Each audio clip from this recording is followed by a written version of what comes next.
Hello, it's Shante with Brown Sugar Talk, darlings.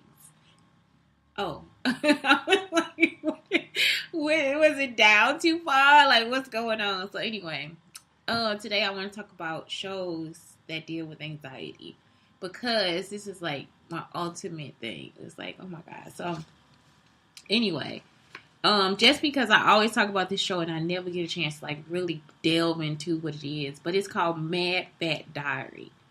The first season is just like seriously how anxiety is. Like the blackouts, like when they draw like the blackouts. Um, I had never felt like somebody understood me until I saw this show. Well, it's another show too where I'm like, it's two of them really where I was just like, this is what it's like. Like this is actually how it feels. Like it's visually how it fucking feels. It's written by Tom Bidwell, George K, and Nora Neal. And like I'm telling you, like the first time it was just like any kind of blackouts I had. Like I said, it's like you will feel that. I never want to hurt myself. I have messed up rooms, different things. When it first started, like everything first started coming out, I would like, break mirrors and throw shit all across the room. And that's when I started getting worried about my son because, I was like noticing he had the anger issues too. And sometimes it was hard for me to catch at first. So he would do the same thing at school, like push over bookshelves and shit like that. So, these things are not just like a parent thing because he's actually watching me go fucking crazy. You know what I'm saying? So, yeah. So you got to be careful with that too, like because then he thinks that that's a way for him to deal with his anger, and I let him too. Like at one point, I know, but I started using the clothes in the basket or something like that, and we would just throw the clothes all over the house, like something where we don't have to destroy everything. But yeah, when I first started, I actually used to like actually break every fucking like any fucking thing I could break. I mean, I was in so much pain, it was just like ridiculous. So, yeah, this show is like it pushes the envelope. Another one was Flowers. And I know I talk about this one because it's like Will Sharpman. He's like this Asian guy who came up with this idea and it comes through and all this different stuff. He got a chance to put his show out there. And he was even an actor in the show. Like he was the intern or something like that, I guess. But yeah, Flowers. That's a good one. And I think something it just said something about another season, so I gotta see where it's at. But that was a good one for me too because that dealt with just like the pain you feel when you don't have anybody to talk to and you in a room or you in a house and everybody is there and nobody can relate to you. They all have it. It's like in Flowers, everybody is by themselves. Like everybody is pretty much on like sort of an island or whatever. Like this is family, but they are not connected. At any point, it's almost like you're looking at everybody in this separate vision, and I guess the illusions is something I like because in the second part of it, I think it's second season or something, when a girl just starts to go crazy and starts to have like all these fucked up like kind of ideas and stuff. Um, is apparent. You know what I'm saying? Like the mental health situation is apparent. And so I don't know. I found it calming. I also found Barbara Streisand. Barbara Streisand was like my go-to. I was like Barbara Streisand. Like people call me. I just be crying and funny girl. It's like I should be a funny girl. It's like so crazy, but Barbara Streisand was like a serious part. Like when I first got depressed, Barbara Streisand is fucking Shameless. Like I watched all the Shameless. Like I was paying money to watch. Like I'd be like on like underground looking for like black. I mean, I'm talking about. I went grimy for Shameless. Like that shit had me going. I'm like, oh my god. Like another one that I liked was Coronation Street. But again, none of those shows don't really have a lot to do with anxiety. But it was just like shows that helped me get over it. Let me write this down. So I talk about Shameless, Coronation Street. I always talk about this one, Misfits. That's a great one too. And Misfits from the beginning.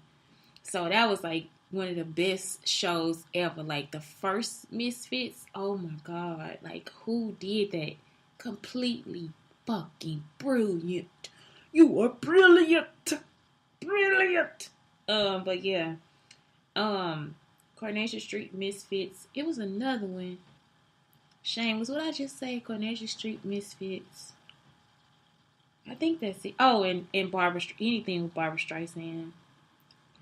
You know, I like that they let her be herself. It was just like she was herself. Like the scripts are just a Barbara Streisand situation. You know, like it just, I don't know. There was something about that. I don't know. I really like digging into that. Auntie Mame too. That was like a good one too. Auntie Mame. Um. So yeah, but again, Mad Fat Diary and Flowers, like seriously, like it kind of like zen me out a little bit because it's like, oh my god, they actually know like this is not just an individual thing. Because at first you feel like you actually crazy because you like I'm talking to myself.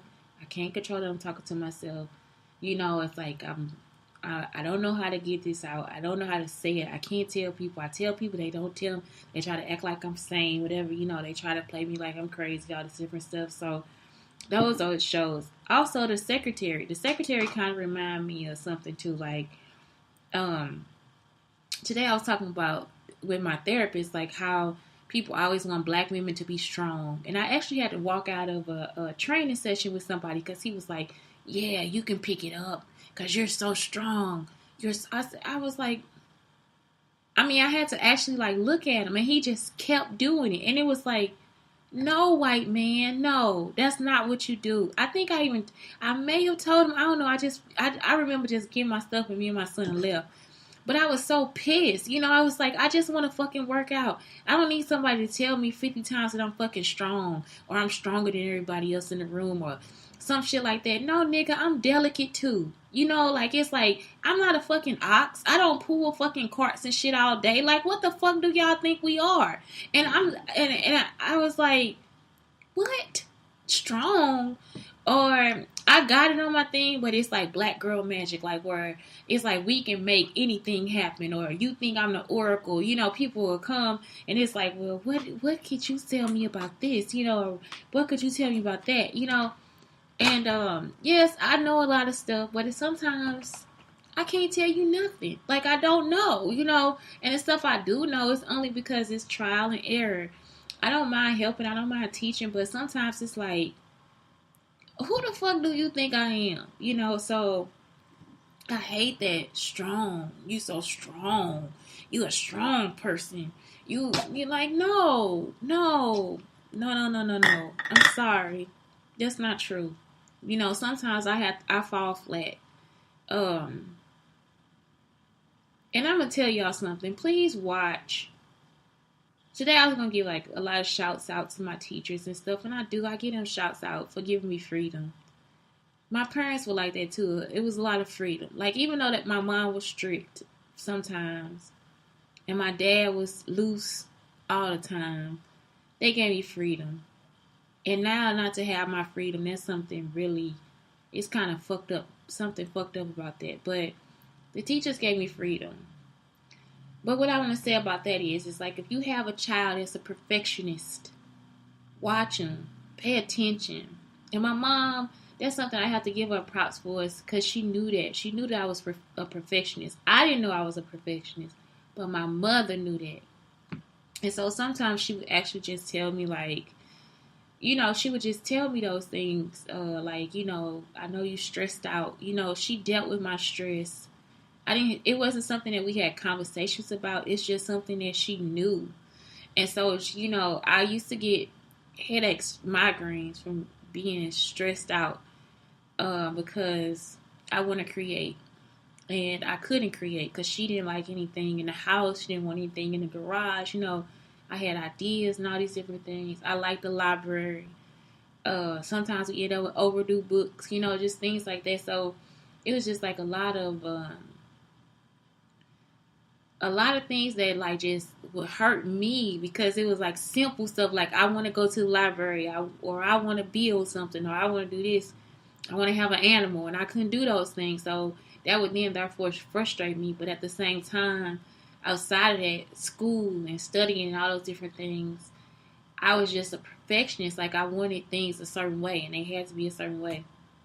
And so, I don't know. I think if you have children that way, just pay attention, because I think ultimately that's where the problem begins. Like, everybody thinks it's like a cute thing. Everybody thinks it's like fantastic. Everybody thinks it's, but they are highly stressed out. And I'm just telling you, from now becoming an adult and now becoming a hippie and loose with my schedule and all this different stuff. And that shit took some time. Like, even now, I'm still like, this boy needs to be learning. Like, you know what I'm saying? I think I'm going to say his ABCs while he's sleeping. You know, like, I'm just like, I just really want to be like, maybe I need to spell some words. I mean, I'm serious. Like, and I'm not joking. Like, I actually think this all day. Like, maybe we should do some jumping jacks. Who the fuck knows? Like, all day I'm still thinking about all this stuff. So even to get to this point of being open to a new schedule and a new way of life and all this different stuff, that's a lot. Like, it's a lot of stress. Like, I start off with the stress. So, and people don't know that. Most people just, that's whatever. Are you okay? You shante, you okay? It's okay.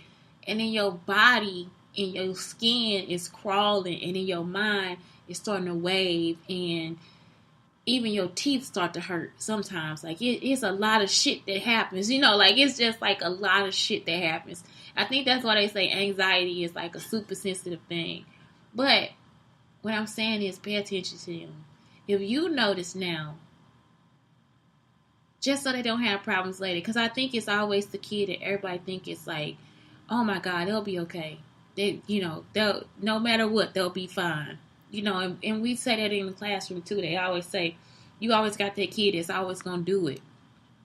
I'm here to tell you that even if I was the kid that could do it, it would have still been nice to have somebody to, like, talk to, or somebody that could have been a lifelong friend, or somebody something. You know what I'm saying? Not to always be different, because that kid is still different. Because that kid can make it, they still need somebody to have those, like, high knowledgeable conversations with. You know what I'm saying? It's like, I don't know how to put it. It's like something, like, that's what's missing right now. Like, I feel like that. I feel closer to it when I'm, like, looking at the forums and listening to other people talk about education and what they're going to do and how they're going to move through and all those different things. I want to cry for myself right now. But what I'm saying is, even though that kid got it, make sure that you take care of that kid too. And that's all I'm saying. It's like, I don't know. I feel like if people would have just checked in with me more, I probably never would have had those situations. Yeah. So, anyway, that's all it is. It's just, I would like to give thanks to my teachers. I had some great teachers. Open teachers. Wonderful teachers. Worst teacher was my glass blowing teacher, because he a racist. Yeah, SIUE. But other than that, I had some really good teachers. I'm talking about for real. That's the only complaint I have, is one teacher. Out of all those years of school, one teacher is the worst teacher of my life. And I think it's because he might have like a short man syndrome or something. You know, he got a lot going on. He got a lot of problems. I think I saw him too one day. Following me or something. Like, I don't know this dude, but he hated me. My ceramics teacher, even though he said what he said, he thought I was like a good artist, you know, but he couldn't take it. He couldn't take me at all. So, I wasn't brilliant enough for him, you know. I don't know what it was, but I know it had something to do with the color. So I'm just saying, you know, I don't know, but yeah, I had some good teachers. I have been blessed with wonderful educators that allowed me to, not allow me, but just taught me how to be more open with myself and what I'm doing. And even with that, with me being an artist at this time, or ever being an artist, if you knew how analytical I was at some points, or how which I love research, but the research would actually drive me to want to create.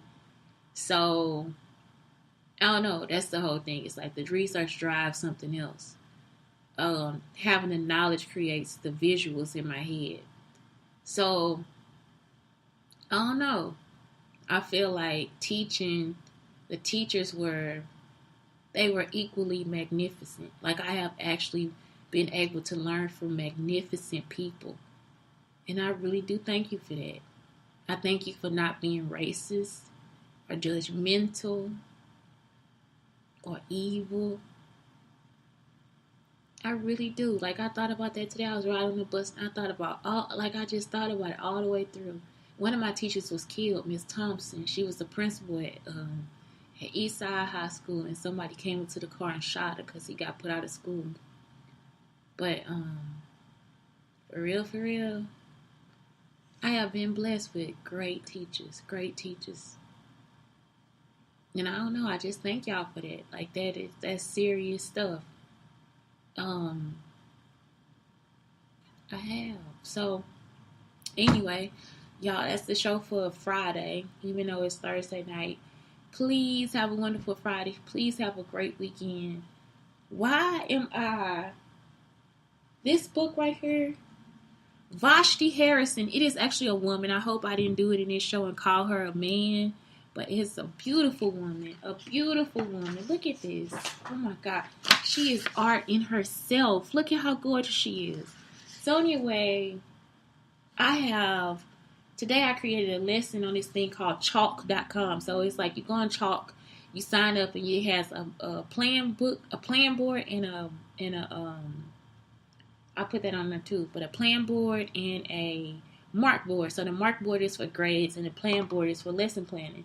Well, I use Padlet, which is just like, it is like another version of Padlet, but it's like a Padlet and also plan.co together. So it's like these two apps that I use that I find are very wonderful, and they put them together. So anyway, today I was able to create a music lesson from her. I also, and it'll all be on shanteschuler Ed. My other channel is shanteschuler Ed, and it's like all education. You don't have to worry about me cussing or anything like that, but it's SCHKEDDY dot. It is not a dot. SCHKEDDYED.com or whatever. So I'll put it down too, because I got like a WordPress shanteschuler Ed, I got a Steam shanteschuler Ed, and I got a homeschool. So wherever I put the lessons at, whatever come up first, that's where I put the lessons. They are not going to be in one significant spot. But if you check the links below any of the videos, I just link it below. Because sometimes my patience, the internet is slow, and my patience is like, just pick the one that shows up and lets you right in. So anyway, today I was able to create like a lot of lessons. So because what happens is like, you can just like kind of copy paste and create a lesson. You can share a lesson, whatever. And so I think also it's probably just the easier way for me to share a lesson. I am going to make the page pretty, but at the same time, I love this book. I'm just like, I can do so many lessons, and this is the best part too. In the back of the book, because I'm always complaining about how we don't actually always give everything, and here this has further reading. So in this situation, right, you can go back and you can read who is the writer. You can watch their work if they were a producer or a director or whatever. You can hear the music, watch the films about them, read books about them. But what I'm doing, like with the Benjamin Banneker, like I was thinking, well, if you want to be a Benjamin Banneker, then you can do like a lesson on irrigation, or you could even do a map and write out the facts about Washington D.C. So these are just like excellent intros into stuff. You can even talk about a spy. To God, it has not been Benjamin Banneker, not him. But you can even talk about being an inventor. You can create a timeline of inventors. He was also a farmer. What are some if it's a kindergarten, you can talk about the things you can grow on a farm, like the different types of crops and stuff like that. if they're like 4th, 5th grade, you can start talking about the timetables of like when things can be harvested and planted and all that different stuff too. Like my son actually know those things. I'm like, what? He's like, yeah, it's a good time for squashing. I was like, what? He knows. So these are things because you can also talk about the almanac, which a lot of us really don't talk about anymore. When I was in school, we would actually read it. We could talk about the encyclopedia.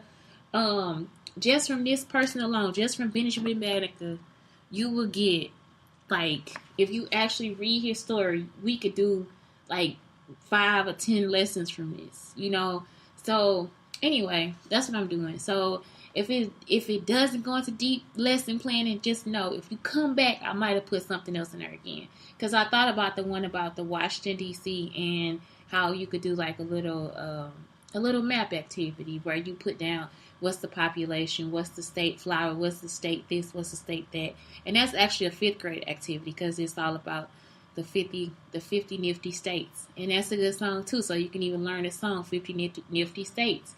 I think that this is such a good book. I think the whole series may be. So I think even after this, I might try to do the same thing. So I'm going to try to make as many lessons and read as many of these as possible because I'm just grateful for this woman. I am so glad I found this book. I'm so happy that I found this book. And it's like the best, like for real, I actually enjoy it. I think I could sing songs and dance as I make lessons for every last one of these people that I read about. So anyway, and I'm reading about him, so my son will be able to pick later, like who he's going to do his book report on. The other thing is you can do a cereal box book report. So that's something else I link in below a story. So anyway, even with this, all my planning, I think I got a chance to do. I got some of my lessons for my son are focused around the people that are hurt, because you could also use these guys as introductions into a different lesson, into math, into science, into social studies, into reading, any subject, music, art. Louis Armstrong. That's the one I was like, what? I was like, this is a lesson, So, for real, Little Legends, Exceptional Men in Black History, Vashti Harrison. And I will be talking about it until I finish. So anyway, that's it for today. Yes, again, Shanteschuler, Brown Sugar Talk, and the Black Unicarns telling you to please have a good day. And I will link the CashApp channel underneath so you guys see. Please like and subscribe both channels if you can. I need the help. I need the money. Okay, anyway, I need the followers too, but I really do enjoy teaching. So, yeah, just please check them out. I hope you like them. Have a good day.